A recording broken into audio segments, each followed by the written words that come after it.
Criando meninos. Em poucas palavras, aí, entre o nascimento e os 6 anos, os meninos precisam de muito afeto para que eles possam aprender a amar. Falar e ouvir, ensinar e aprender no relacionamento interpessoal contribui para a conexão com o mundo.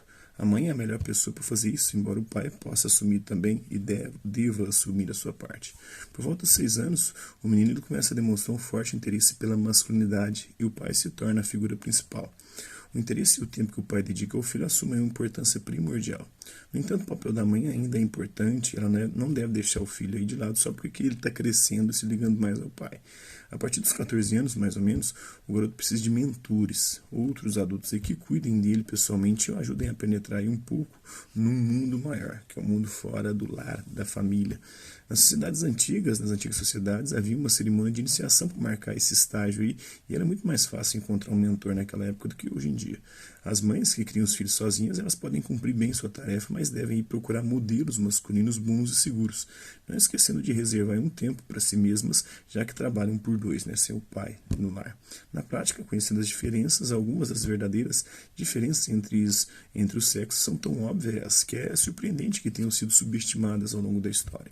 E mais recentemente. Por exemplo, o garoto comum ele tem 30% a mais de massa muscular do que a garota comum. Os garotos eles são mais fortes, geralmente, né, têm um corpo mais inclinado à ação e tem mais glóbulos vermelhos também.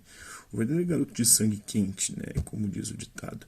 Isso não tem nada a ver com o condicionamento de gênero. Temos que dar aí aos meninos muitas oportunidades de se exercitarem e as meninas também precisam disso, desde que elas queiram, né, se elas quiserem. Os meninos precisam de uma ajuda extra para poder se controlar e não saírem batendo também em todo mundo, né? Muitas vezes os meninos acabam pegando a testosterona e transformando em agressividade.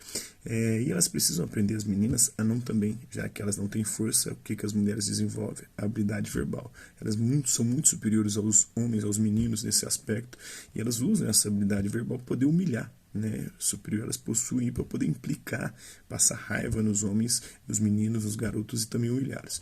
E assim por diante. Isso não significa dizer que todo menino deve ser assim ou toda menina deve ser assado, né? Afinal de contas, algumas meninas são mais fortes e mais voltadas para o físico do que os meninos, e outros meninos são mais frágeis, mais voltados para habilidades também comunicativas.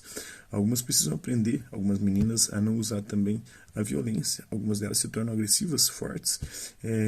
Em Sydney, na Austrália, alguns pais tiraram os filhos de uma determinada escola porque eles apanhavam das meninas. As diferenças entre os sexos são generalizações que permanecem verdadeiras durante o tempo que elas forem úteis, né, dependendo também de indivíduo para indivíduo. Os meninos em audição, né? Às vezes os meninos e as meninas também podem sofrer da perda de audição. Em casa, na sala de aula, é importante verificar se a desobediência não é causada pelo fato da criança não ouvir o que você lhe diz para poder fazer. Se suspeitar de perda de audição, consulte o médico.